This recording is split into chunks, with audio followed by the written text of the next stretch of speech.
During Dylann Roof's trial here at the federal courthouse in downtown Charleston, no cameras were allowed inside the courtroom.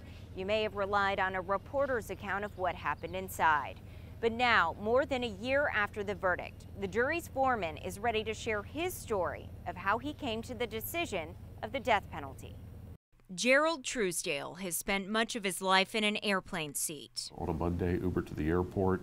Usually have about 6 to 8 flights a week. He's a traveling businessman, but has always called Charleston home. I grew up down on Buffet Street, downtown. My territory was, at one point, was from Moscow all the way back around the world to Johannesburg, South Africa. But I always lived in Charleston. But in December of 2016, his civic duty put him in the jury seat. You know, it felt like it was maybe a 500-yard long walk in the snow. You know, it was just like, what is this? So as soon as I sat down, I physically walked through the doors. I sat down exactly where you would think the foreman would be, front right. I sat down, and as soon as I sat down, Judge Gergel picked up the gavel and hit it and said, we have a jury. Immediately, opening statements and witness testimony began. Felicia Sanders was the first to take the stand, speaking directly to defendant Dylann Roof. I mean, there was nobody else in the entire world but him.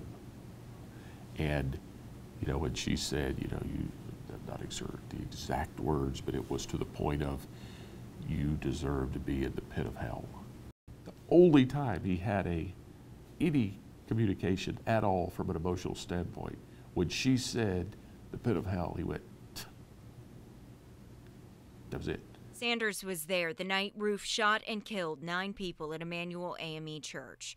Her son, Ty Wanza, and aunt, Susie Jackson, both victims. It's okay till you're looking at somebody that's talking in the witness box, talking about, you know, holding their child for the last time, or that kind of talk is just, nobody gets used to that.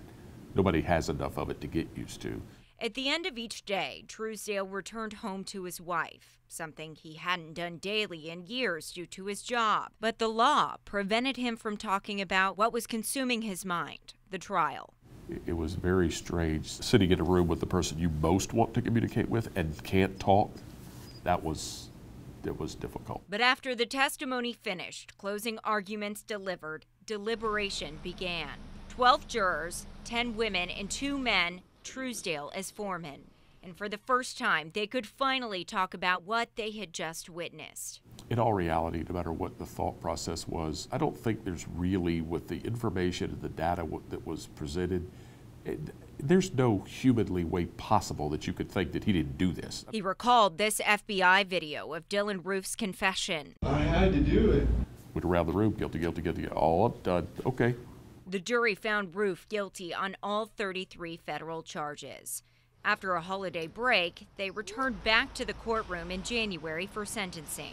The 12 listened again to emotional testimony and went back to deliberation, this time deciding on a sentence recommendation, whether Dylann Roof should live or die for his crimes. Truesdale once again selected as foreman. Scream, yell, cuss, whatever you got to do, we got to get your mind as clear as we could possibly get it before we make, you know, sort of a monumental decision here.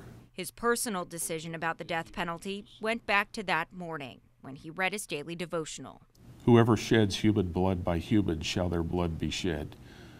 For in the image of God has God made mankind. There's a lot of verses in the Bible. What's the chances of that one on that day, at that time, on the way, not knowing that it was going to be the final day, that pops up on my phone?